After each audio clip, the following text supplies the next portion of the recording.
Selamat pagi rekan-rekan mahasiswa, hari ini kita akan belajar bersama mempelajari user authentication. Topik pada materi ini mengenai administratif, prinsip autentikasi pengguna digital, autentikasi berbasis kata sandi, autentikasi berbasis token, autentikasi biometrik, autentikasi pengguna jarak jauh, isu keamanan untuk autentikasi pengguna, aplikasi praktis, sistem biometrik iris. Tujuan, membahas 4 metode umum autentikasi identitas pengguna, menjelaskan mekanisme penggunaan kata sandi terenkripsi dalam autentikasi pengguna, memahami penggunaan filter Bloom dalam manajemen kata sandi, menyajikan gambaran umum tentang autentikasi pengguna berbasis token, membahas isu-isu yang terlibat dan pendekatan untuk autentikasi pengguna jarak jauh, merangkum beberapa isu keamanan kunci dalam autentikasi pengguna. Authentication adalah langkah pertama dalam mengamankan sistem. Ini melibatkan proses verifikasi identitas pengguna atau perangkat sebelum memberikan akses. Dengan autentikasi yang kuat, sistem dapat memastikan bahwa hanya pengguna yang sah yang dapat mengakses data dan layanan yang sensitif. Dengan menerapkan mekanisme autentikasi yang kuat, organisasi dapat mengurangi risiko peretasan dan kebocoran data. Authentication membentuk dasar dari kontrol akses, yang memastikan bahwa setiap pengguna hanya mendapatkan akses yang sesuai dengan peran dan tanggung jawabnya. Hal ini membantu mencegah pengguna tidak sah atau tidak berwenang mengakses informasi kritis. Melalui autentikasi, sistem dapat mencatat aktivitas setiap pengguna secara individual. Ini menciptakan jejak digital yang berguna dalam menentukan siapa yang melakukan aksi tertentu, mendukung pertanggungjawaban pengguna. Proses autentikasi adalah langkah kunci dalam menjaga keamanan sistem informasi. Ada 2 tahap utama dalam proses autentikasi, yaitu identifikasi dan verifikasi. 1. Identifikasi adalah langkah pertama dalam proses autentikasi. Pengguna atau entitas yang ingin mengakses sistem harus menyajikan identifikasi untuk meyakinkan sistem keamanan tentang siapa mereka. Identifikasi dapat berupa username, nomor identifikasi unik, atau bentuk lain yang dapat dienkodekan dalam sistem. Tahap identifikasi pengguna menyajikan identifikasi mereka ke sistem keamanan. Sistem kemudian mencocokkan identifikasi ini dengan catatan yang ada untuk memastikan keberadaan entitas yang diidentifikasi. 2. Verifikasi melibatkan penyajian atau penghasilan informasi autentikasi yang mengonfirmasi keterikatan antara entitas, pengguna, dan identifikasi yang telah disajikan. Tahap verifikasi pengguna harus menyajikan atau menghasilkan informasi autentikasi, seperti password, token, atau biometrik. Informasi autentikasi ini harus sesuai dengan catatan yang terkait dengan identifikasi yang disajikan sebelumnya. Proses autentikasi melibatkan identifikasi dan verifikasi untuk memastikan bahwa entitas yang berusaha mengakses sistem adalah yang sah. Dengan memahami dan mengimplementasikan kedua langkah ini, organisasi dapat meningkatkan keamanan dan melindungi data serta sumber daya yang sensitif. Oleh karena itu, penting bagi setiap organisasi untuk memahami proses autentikasi dan menerapkannya secara efektif. NIST SP 80063 mendefinisikan model umum untuk autentikasi pengguna yang melibatkan sejumlah entitas dan prosedur. Persyaratan awal untuk melakukan autentikasi pengguna adalah bahwa pengguna harus terdaftar dalam sistem. Berikut adalah urutan tipikal untuk pendaftaran.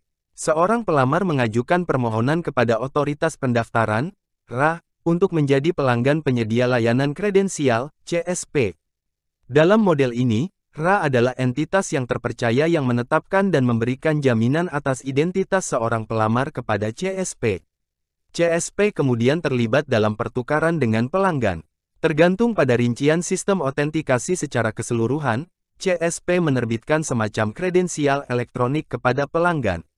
Kredensial adalah struktur data yang secara berwibawa mengikat identitas dan atribut tambahan ke suatu token yang dimiliki oleh seorang pelanggan, dan dapat diverifikasi saat disajikan kepada verifikator dalam transaksi autentikasi. Token bisa berupa kunci enkripsi atau sandi terenkripsi yang mengidentifikasi pelanggan. Token dapat diterbitkan oleh CSP, dihasilkan langsung oleh pelanggan, atau disediakan oleh pihak ketiga. Token dan kredensial dapat digunakan dalam kejadian autentikasi selanjutnya. Setelah seorang pengguna terdaftar sebagai pelanggan, proses autentikasi sebenarnya dapat terjadi antara pelanggan dan satu atau lebih sistem yang melakukan autentikasi, dan selanjutnya, otorisasi. Pihak yang akan diautentikasi disebut sebagai klaiman, dan pihak yang memverifikasi identitas tersebut disebut sebagai verifikator. Ketika seorang klaiman berhasil menunjukkan kepemilikan dan kontrol atas suatu token kepada verifikator melalui protokol autentikasi, verifikator dapat memverifikasi bahwa klaiman adalah pelanggan yang tercantum dalam kredensial yang sesuai. Verifikator meneruskan suatu pernyataan tentang identitas pelanggan kepada pihak yang mengandalkan RP. Pernyataan tersebut mencakup informasi identitas tentang seorang pelanggan, seperti nama pelanggan, suatu identifikasi yang diberikan saat pendaftaran, atau atribut pelanggan lainnya yang diverifikasi dalam proses pendaftaran. RP dapat menggunakan informasi yang diverifikasi oleh verifikator untuk membuat keputusan kontrol akses atau otorisasi. Autentikasi adalah langkah kunci dalam memastikan identitas pengguna atau mesin sebelum memberikan akses ke sistem. 1.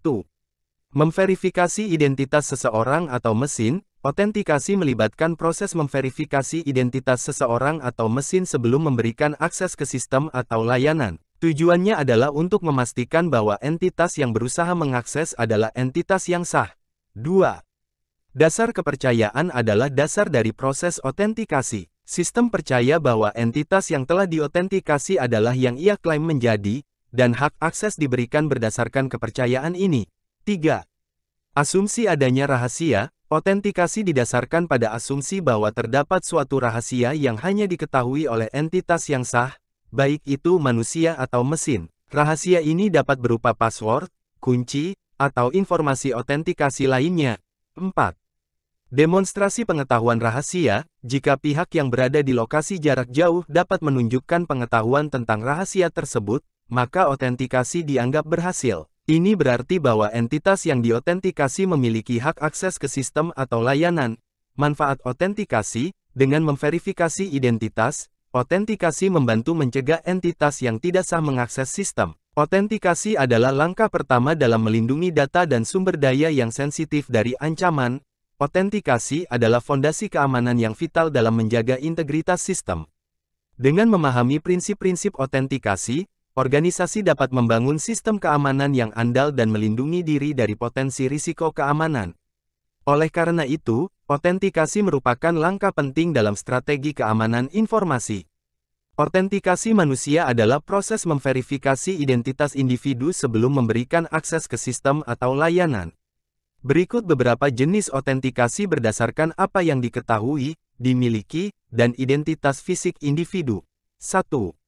What you know. Mekanisme autentikasi ini bergantung pada pengetahuan yang dimiliki individu. Contohnya termasuk KTP atau SIM, paspor, tanggal lahir, dan kata sandi. Pengguna membuktikan identitasnya dengan menyajikan informasi ini. 2. What you have. Autentikasi berdasarkan kepemilikan memerlukan sesuatu yang dimiliki individu untuk membuktikan identitasnya. Contoh termasuk kunci, kartu kredit, kartu ATM, dan kartu pintar. Pengguna membuktikan identitasnya dengan memperlihatkan atau menggunakan objek yang dimilikinya. 3.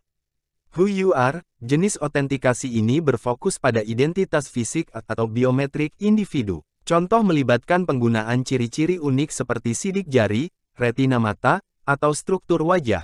Identifikasi dilakukan berdasarkan ciri-ciri biometrik unik yang dimiliki oleh individu. Autentikasi manusia memainkan peran penting dalam melindungi sistem dan data dari akses tidak sah. Dengan memahami berbagai mekanisme autentikasi, organisasi dapat memilih dan menerapkan kombinasi yang sesuai untuk memenuhi kebutuhan keamanan mereka. Oleh karena itu, autentikasi manusia menjadi aspek kritis dalam strategi keamanan informasi yang holistik. Biometrik adalah cabang teknologi yang memanfaatkan karakteristik biologis atau perilaku individu untuk tujuan identifikasi atau verifikasi. Beberapa teknologi biometrik yang digunakan dalam proses autentikasi. 1. Pemindai retina, memanfaatkan pola unik pembuluh darah di retina mata. Tingkat keakuratan yang tinggi, umumnya di tempat-tempat dengan keamanan tinggi. 2. Pembaca sidik jari, identifikasi atau verifikasi berdasarkan pola sidik jari. Umum digunakan dalam perangkat smartphone dan keamanan fisik. 3. Pengenalan wajah, menggunakan ciri-ciri unik pada wajah seseorang. Semakin umum digunakan dalam perangkat pintar dan keamanan publik. 4. Pemindai iris, menganalisis pola unik pada iris mata. tingkat keamanan tinggi dan digunakan dalam keamanan tinggi dan aplikasi pemerintahan. 5. Pembaca sidik tangan, menggunakan ciri-ciri unik pada telapak tangan. Umumnya digunakan dalam keamanan fisik dan kontrol akses. 6. Pencocokan suara, berdasarkan ciri-ciri suara yang unik pada seseorang. Dapat digunakan dalam otentikasi suara dan pengenalan pembicara. 7. Pencocokan pola ketikan, identifikasi individu berdasarkan pola ketukan kunci pada keyboard. Biasanya digunakan dalam pengamanan sistem komputer. 8. Tanda tangan digital, menggunakan perangkat elektronik untuk merekam dan mengamankan tanda tangan. Digunakan dalam transaksi online dan otentikasi elektronik. Teknologi biometrik memberikan solusi otentikasi yang canggih dan aman. Dengan memahami variasi teknologi ini, organisasi dapat memilih metode yang sesuai dengan kebutuhan keamanan dan integrasinya dalam sistem otentikasi yang lebih luas. Token otentikasi adalah perangkat fisik atau perangkat lunak yang digunakan untuk memberikan otentikasi tambahan selain metode otentikasi tradisional. Smart card menyimpan informasi otentikasi dan memiliki kemampuan pemrosesan untuk melaksanakan otentikasi kriptografis. Beberapa tipe kartu pintar melibatkan kartu memori yang dilindungi PIN memerlukan pengguna untuk memasukkan PIN sebagai langkah tambahan otentikasi. Kartu tantangan atau respon kriptografis menanggapi tantangan kriptografis untuk memverifikasi identitas. Kalkulator kriptografis menyediakan fungsi kalkulator untuk menghasilkan tanggapan otentikasi. RSA Security menggunakan teknologi token yang menghasilkan kode otentikasi berbasis waktu atau kejadian. Pengguna harus memasukkan kode yang dihasilkan oleh token RSA Security bersama dengan identifikasi pengguna dan mungkin PIN. Token otentikasi, terutama kartu pintar dan RSA Security, adalah alat penting dalam meningkatkan keamanan otentikasi. Kartu pintar adalah perangkat keamanan yang canggih yang membawa seluruh mikroprosesor, memori, dan port I/O untuk menjalankan berbagai tugas, termasuk otentikasi kriptografis. Komponen utama dari kartu pintar, yaitu prosesor dan 3 jenis memori yang umumnya ada di dalamnya. 1. Komponen utama kartu pintar. Kartu pintar memiliki mikroprosesor penuh yang bertanggung jawab untuk menjalankan operasi otentikasi dan pemrosesan data lainnya. Prosesor di dalam kartu pintar dapat menjalankan instruksi-instruksi yang diberikan untuk tujuan otentikasi dan pengolahan data kriptografis. Memori di dalam kartu pintar menyimpan informasi yang penting untuk otentikasi dan aplikasi lainnya. Kartu pintar memiliki port input/output yang memungkinkan interaksi dengan perangkat eksternal, seperti pembaca kartu atau perangkat lainnya. 2. Jenis memori di kartu pintar, read-only memory, ROM, menyimpan data yang tidak berubah selama masa hidup kartu, berisi instruksi-instruksi dasar dan informasi yang tidak boleh diubah. Electrically Erasable Programmable ROM, EPROM, menyimpan data aplikasi dan program yang dapat diubah oleh pengguna atau sistem. Data di sini dapat dihapus dan ditulis ulang secara elektronik. Random Access Memory, RAM, menyimpan data sementara yang dihasilkan saat aplikasi dijalankan. Data di RAM hilang ketika kartu mati atau di-reset. Kartu pintar menyediakan tingkat keamanan tinggi karena memiliki kemampuan pemrosesan dan menyimpan data dengan aman. Kartu pintar digunakan dalam berbagai aplikasi, termasuk otentikasi pengguna, transaksi keuangan, dan kontrol akses fisik. Kartu pintar membawa teknologi keamanan tinggi dengan menyatukan mikroprosesor dan berbagai jenis memori. Dengan kemampuan ini, kartu pintar menjadi elemen penting dalam sistem keamanan modern dan penggunaannya meluas di berbagai bidang aplikasi. Otentikasi token berbasis waktu adalah metode keamanan yang mengandalkan faktor waktu untuk menghasilkan kode otentikasi yang berlaku selama periode tertentu. 1. Otentikasi token berbasis waktu bergantung pada pembangkitan kode otentikasi yang berubah seiring berjalannya waktu. Pengguna memasukkan kode yang dihasilkan oleh token bersamaan dengan identitas pengguna atau PIN ke dalam sistem otentikasi. 2. Mekanisme pembangkitan kode, token berbasis waktu, seperti RSA Security, memiliki mekanisme internal untuk menghasilkan kode otentikasi yang berubah dalam interval waktu tertentu. Kode ini biasanya berupa angka atau kombinasi karakter yang unik untuk setiap periode waktu. 3. Sinkronisasi waktu. Keberhasilan otentikasi token berbasis waktu memerlukan sinkronisasi waktu yang tepat antara token dan server otentikasi. Ini dapat dilakukan melalui protokol waktu bersama atau metode sinkronisasi waktu lainnya. 4. Kode yang valid untuk jangka waktu terbatas, setiap kode yang dihasilkan oleh token hanya berlaku untuk periode waktu tertentu, biasanya beberapa detik atau menit. Setelah waktu tersebut berakhir, kode tersebut menjadi tidak valid dan tidak dapat digunakan lagi. 5. Metode ini memberikan lapisan keamanan tambahan karena kode yang dihasilkan bersifat dinamis dan hanya berlaku untuk waktu yang singkat. Bahkan jika kode dicuri, pencuri akan memiliki waktu terbatas untuk menggunakannya. 6. Implementasi yang umum, otentikasi token berbasis waktu banyak digunakan dalam lingkungan perusahaan, perbankan, dan aplikasi online yang membutuhkan tingkat keamanan tambahan. Otentikasi token berbasis waktu memberikan lapisan keamanan tambahan dengan memanfaatkan faktor waktu. Dengan mengganti kode otentikasi secara berkala, metode ini meningkatkan keamanan otentikasi, membuatnya menjadi pilihan yang populer dalam melindungi akses ke sistem dan layanan yang sensitif. Elektronik kartu tanda penduduk atau IKTP merupakan evolusi dari kartu identitas tradisional, yang mengintegrasikan teknologi elektronik untuk meningkatkan keamanan dan memberikan kemudahan dalam administrasi kependudukan.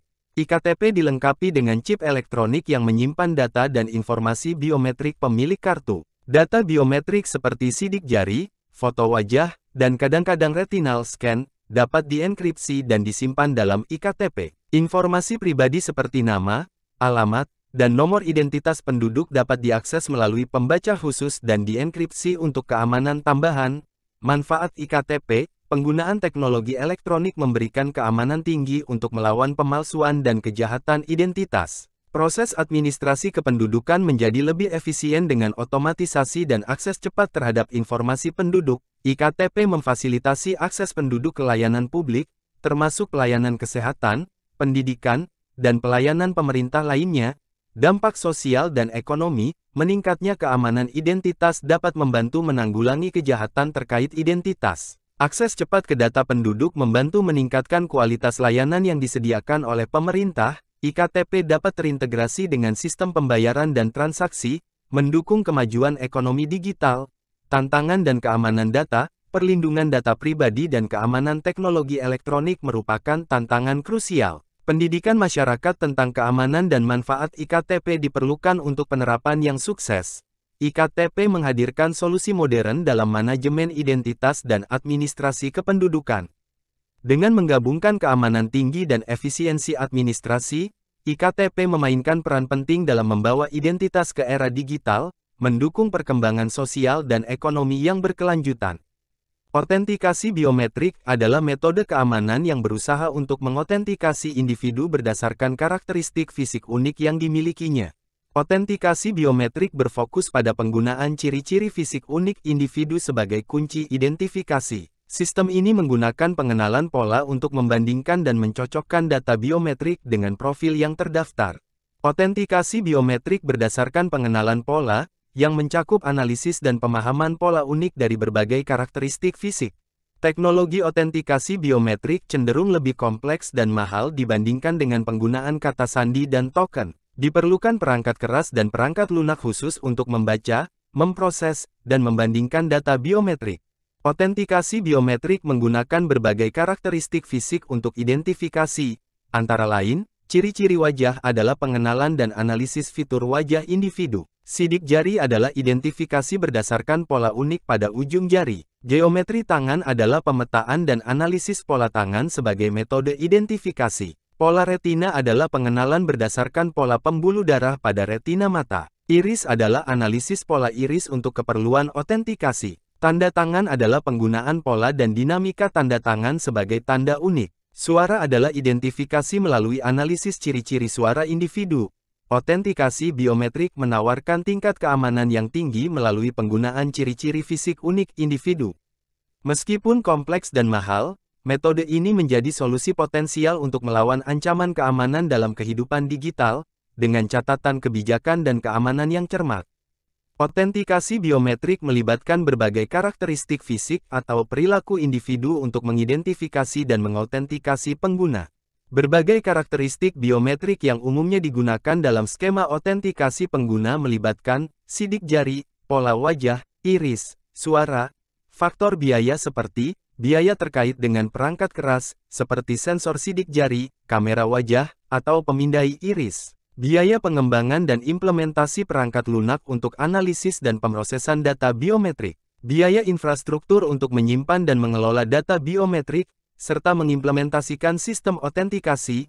Faktor akurasi seperti kemampuan sistem untuk mendeteksi dan mengenali ciri-ciri biometrik dengan akurat. Kemampuan sistem untuk membedakan antara individu yang berbeda. Perbandingan karakteristik, sidik jari, biaya moderat hingga tinggi. Akurasi tinggi. Pola wajah, biaya moderat. Akurasi tinggi, meskipun rentan terhadap perubahan penampilan. Iris, biaya tinggi. Akurasi sangat tinggi, dengan tingkat keamanan yang tinggi. Suara, biaya moderat. Akurasi tergantung pada kondisi lingkungan dan kesehatan suara. Pemilihan karakteristik biometrik dalam skema otentikasi perlu mempertimbangkan keseimbangan antara biaya dan akurasi. Keputusan ini juga harus memperhitungkan kebutuhan keamanan dan kebijakan privasi, seiring dengan pertimbangan teknis dan keuangan. Gambar 3.9 menggambarkan operasi dari sistem biometrik. Setiap individu yang akan dimasukkan ke dalam database pengguna yang diotorisasi harus terlebih dahulu mendaftar dalam sistem. Ini analog dengan memberikan kata sandi kepada pengguna. Untuk sistem biometrik, pengguna menyajikan nama dan, umumnya, beberapa jenis kata sandi atau PIN ke sistem. Pada saat yang sama, sistem mendeteksi beberapa karakteristik biometrik dari pengguna, misalnya, sidik jari-jari telunjuk kanan. Sistem mendigitalkan masukan dan kemudian mengekstrak seperangkat fitur yang dapat disimpan sebagai satu angka atau serangkaian angka yang mewakili karakteristik biometrik unik ini. Serangkaian angka ini disebut sebagai template pengguna. Pengguna sekarang terdaftar dalam sistem, yang menyimpan untuk pengguna nama atau ID, mungkin juga PIN atau kata sandi, dan nilai biometrik, tergantung pada aplikasi. Otentikasi pengguna pada sistem biometrik melibatkan verifikasi atau identifikasi. Verifikasi analog dengan pengguna masuk ke sistem dengan menggunakan kartu memori atau kartu pintar yang dikombinasikan dengan kata sandi atau PIN. Untuk verifikasi biometrik, pengguna memasukkan PIN dan juga menggunakan sensor biometrik. Sistem mengekstrak fitur yang sesuai dan membandingkannya dengan template yang disimpan untuk pengguna ini. Jika ada kecocokan, maka sistem mengotentikasi pengguna ini. Untuk sistem identifikasi, individu menggunakan sensor biometrik tetapi tidak menyajikan informasi tambahan. Sistem kemudian membandingkan template yang disajikan dengan set template yang disimpan. Jika ada kecocokan, maka pengguna ini diidentifikasi. Jika tidak, pengguna ditolak. Kekhawatiran dalam keamanan komunikasi seperti 1. Eavesdropping adalah kegiatan mendengarkan atau memata-matai percakapan atau komunikasi tanpa izin. Potensi akses pihak ketiga terhadap informasi rahasia atau data sensitif selama transmisi. 2. Impersonation adalah upaya untuk menyamar sebagai entitas atau individu lain untuk mendapatkan akses tidak sah. Kemungkinan entitas palsu atau perorangan yang tidak sah mendapatkan hak akses atau informasi. Malicious insiders adalah individu yang memiliki akses atau keahlian yang dapat disalahgunakan untuk tujuan merugikan. Ancaman yang berasal dari orang dalam yang sengaja atau tidak sengaja mengeksploitasi sistem keamanan. 3. Session Key Establishment adalah proses untuk membuat kunci kriptografi yang digunakan untuk mengamankan komunikasi selama suatu sesi. Potensi serangan terhadap proses pembentukan kunci yang dapat mengakibatkan penyusupan atau dekripsi tidak sah. 4. Assumptions adalah kecenderungan mengasumsikan bahwa nilai acak dan penanda waktu benar-benar acak dan dapat diandalkan. Jika nilai acak atau penanda waktu dapat diprediksi atau dimanipulasi, itu dapat membuka celah keamanan. 5. Delegation adalah penyerahan hak atau tanggung jawab kepada entitas lain. Risiko penyalahgunaan atau manipulasi delegasi hak yang dapat merugikan keamanan sistem. 6. Authorization adalah proses memberikan hak akses kepada entitas atau pengguna berdasarkan peran atau tanggung jawab. Potensi pelanggaran akses atau penyalahgunaan hak oleh pihak yang tidak berwenang. Kekhawatiran dalam keamanan komunikasi mencakup ancaman dari pihak luar, pihak dalam, dan potensi celah keamanan dalam proses kriptografi dan otentikasi. FIPS 199 mendefinisikan 3 tingkat dampak potensial pada organisasi atau individu jika terjadi pelanggaran keamanan kegagalan otentikasi pengguna, yaitu rendah. Kesalahan otentikasi diharapkan memiliki dampak yang terbatas pada operasi organisasi, aset organisasi, atau individu.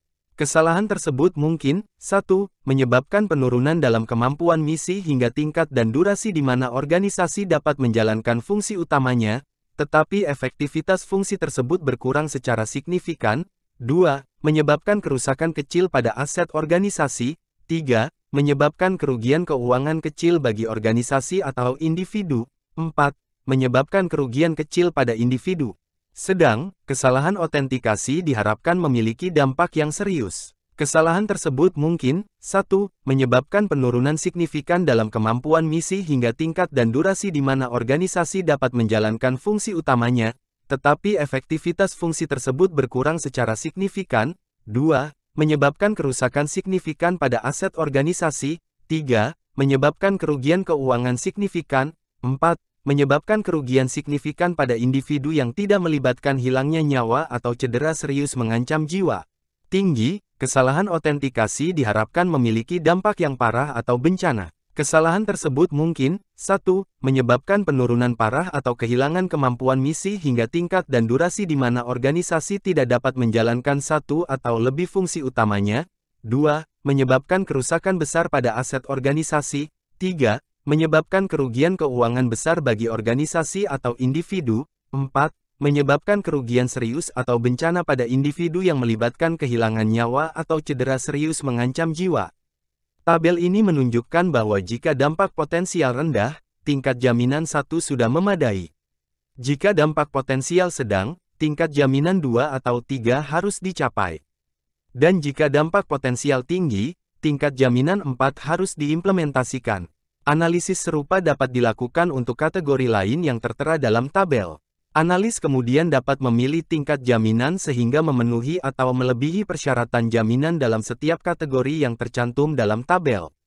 Sebagai contoh, untuk suatu sistem tertentu, jika salah satu kategori dampak memiliki dampak potensial tinggi, atau jika kategori keamanan pribadi memiliki dampak potensial sedang atau tinggi, maka tingkat jaminan 4 harus diimplementasikan. Beberapa kerentanan kata sandi, offline dictionary attack adalah kontrol akses yang kuat digunakan untuk melindungi file kata sandi sistem. Penyerang memperoleh file kata sandi sistem dan membandingkan hash kata sandi dengan hash dari kata sandi yang umum digunakan. Jika ada kecocokan, penyerang dapat mendapatkan akses dengan kombinasi ID, kata sandi tersebut. Specific account attack adalah penyerang memilih akun tertentu dan mengirimkan tebakan kata sandi sampai kata sandi yang benar ditemukan. Langkah pengamanan standar adalah mekanisme penguncian akun, yang mengunci akses ke akun setelah sejumlah percobaan login yang gagal. Popular password attack variasi dari serangan sebelumnya adalah menggunakan kata sandi populer dan mencobanya pada berbagai ide pengguna. Kebiasaan pengguna adalah memilih kata sandi yang mudah diingat. Sayangnya hal ini membuat kata sandi mudah ditebak. Langkah pengamanan melibatkan kebijakan untuk menghambat pemilihan kata sandi umum oleh pengguna dan pemindaian alamat IP permintaan autentikasi dan cookie klien untuk pola pengajuan. Password guessing against single user adalah penyerang mencoba mendapatkan informasi tentang pemilik akun dan kebijakan kata sandi sistem, lalu menggunakan pengetahuan tersebut untuk menebak kata sandi. Langkah pengamanan melibatkan pelatihan dan penerapan kebijakan kata sandi yang membuat kata sandi sulit ditebak. Workstation hijacking adalah penyerang menunggu sampai suatu workstation yang sudah masuk log keluar. Langkah pengamanan standar adalah otomatis keluar dari workstation setelah periode tidak aktif. Exploiting user mistakes adalah jika sistem menetapkan kata sandi, maka pengguna lebih cenderung menuliskannya karena sulit diingat. Situasi ini menciptakan potensi bagi lawan untuk membaca kata sandi yang tertulis. Seorang pengguna mungkin dengan sengaja berbagi kata sandi, misalnya, untuk memungkinkan rekan kerja berbagi file. Juga, serangan seringkali berhasil mendapatkan kata sandi dengan menggunakan taktik rekayasa sosial yang menipu pengguna atau manajer akun untuk mengungkapkan kata sandi. Exploiting multiple password UC adalah serangan juga dapat menjadi lebih efektif atau merugikan jika perangkat jaringan yang berbeda menggunakan kata sandi yang sama atau serupa untuk pengguna tertentu. Electronic monitoring adalah jika suatu kata sandi dikomunikasikan melalui jaringan untuk masuk ke sistem jarak jauh, kata sandi tersebut rentan terhadap penyadapan. Enkripsi sederhana tidak akan memperbaiki masalah ini, karena kata sandi terenkripsi, pada dasarnya, adalah kata sandi dan dapat diamati dan digunakan kembali oleh lawan. Otentikasi pengguna jarak jauh melibatkan proses verifikasi identitas pengguna yang dilakukan melalui jaringan, internet, atau saluran komunikasi. Metode ini lebih kompleks dibandingkan dengan otentikasi yang dilakukan secara lokal. Proses otentikasi melibatkan prosedur keamanan yang lebih kompleks saat dilakukan melalui jaringan atau internet. Memerlukan pertimbangan ekstra terhadap keamanan karena risiko tambahan yang mungkin muncul selama transmisi data. Ancaman eavesdropping adalah kegiatan mendengarkan atau memata-matai percakapan atau komunikasi tanpa izin. Potensi pihak ketiga mendengarkan atau merekam data otentikasi yang dikirimkan melalui jaringan. Ancaman menangkap kata sandi adalah menangkap dan merekam kata sandi yang dikirimkan selama proses otentikasi. Penyalahgunaan kata sandi yang tercuri untuk akses tanpa izin. Ancaman replay attack adalah memutar balik dan mengulang urutan otentikasi yang telah diamati sebelumnya. Menyalahgunakan data otentikasi yang direkam untuk mendapatkan akses yang tidak sah. Protokol tantangan respon adalah sistem otentikasi yang melibatkan penyampaian tantangan dan respon yang bersifat dinamis. Mengatasi ancaman keamanan dengan memastikan bahwa setiap sesi otentikasi unik dan sulit untuk diprediksi. Multi-factor authentication atau MFA adalah menggabungkan dua atau lebih faktor otentikasi. Meningkatkan tingkat keamanan dengan memerlukan lebih dari satu bukti identitas. Otentikasi pengguna jarak jauh menghadapi tantangan tambahan terkait dengan keamanan. Penggunaan protokol tantangan respon dan metode pengamanan tambahan seperti kriptografi atau otentikasi multifaktor menjadi kunci dalam menjaga keamanan proses otentikasi melalui jaringan atau internet. Gambar 3.13a memberikan contoh sederhana dari protokol tantangan respons untuk otentikasi melalui kata sandi. Seorang pengguna pertama kali mengirimkan identitasnya ke host remote. Host menghasilkan nomor acak R, sering disebut nonce, dan mengembalikan nonce ini kepada pengguna. Selain itu, host menentukan dua fungsi, H dan F, yang akan digunakan dalam respons. Fungsi H adalah fungsi hash, sehingga respons terdiri dari fungsi hash dari kata sandi pengguna dikombinasikan dengan nomor acak menggunakan fungsi F. Host menyimpan fungsi hash dari kata sandi setiap pengguna terdaftar, digambarkan sebagai H, P, U, untuk pengguna U ketika respons tiba. Host membandingkan F, R, H, P, yang masuk dengan F, R, H, P, U, yang dihitung. Jika kuantitasnya cocok, pengguna diotentikasi. Selain itu, bahkan hash dari kata sandi tidak dikirimkan secara langsung, tetapi melalui fungsi di mana hash kata sandi adalah salah satu argumen. Dengan demikian, untuk fungsi F yang sesuai, hash kata sandi tidak dapat ditangkap selama transmisi. Terakhir, penggunaan nomor acak sebagai salah satu argumen F mempertahankan terhadap serangan replay, di mana seorang lawan menangkap transmisi pengguna dan mencoba masuk ke sistem dengan mengulang pesan pengguna.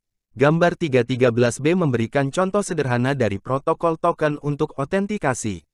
Seperti sebelumnya, pengguna pertama kali mengirimkan identitasnya ke host remote. Host mengembalikan nomor acak dan pengenal fungsi F dan H yang akan digunakan dalam respons. Di ujung pengguna, token menyediakan kode sandi W. Token tersebut menyimpan kode sandi statis atau menghasilkan kode sandi acak satu kali. Untuk kode sandi acak satu kali, token harus disinkronkan dengan host. Dalam kedua kasus, pengguna mengaktifkan kode sandi dengan memasukkan kata sandi P. Kata sandi ini hanya dibagikan antara pengguna dan token dan tidak melibatkan host remote. Token merespons ke host dengan kuantitas F, R, H, W.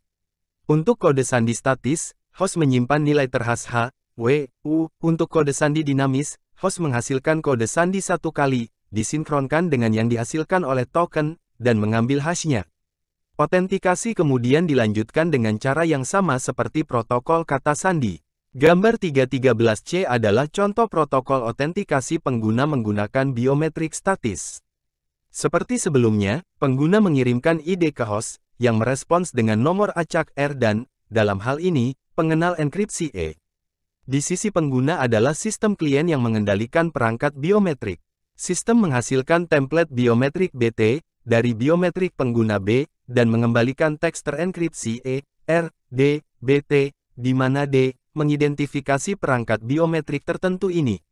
Host mendekripsi pesan masuk untuk memulihkan tiga parameter yang ditransmisikan dan membandingkan ini dengan nilai yang tersimpan secara lokal. Untuk pencocokan, host harus menemukan R, sama dengan R. Selain itu, skor pencocokan antara BT, dan template yang tersimpan harus melebihi ambang batas yang telah ditentukan. Akhirnya, host memberikan otentikasi sederhana perangkat tangkap biometrik dengan membandingkan ID perangkat masuk dengan daftar perangkat terdaftar di basis data host. Gambar 313D adalah contoh protokol otentikasi pengguna menggunakan biometrik dinamis. Perbedaan utama dari kasus biometrik yang stabil adalah bahwa host menyediakan urutan acak serta nomor acak sebagai tantangan. Tantangan urutan adalah urutan angka, karakter, atau kata. Pengguna manusia di ujung klien kemudian harus mengucapkan verifikasi pembicara, mengetik verifikasi dinamika keyboard, atau menulis verifikasi tulisan tangan, urutan untuk menghasilkan sinyal biometrik BS(X).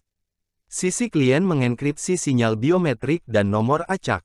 Di sisi host, pesan masuk didekripsi. Nomor acak masuk R, harus sama persis dengan nomor acak yang awalnya digunakan sebagai tantangan, R.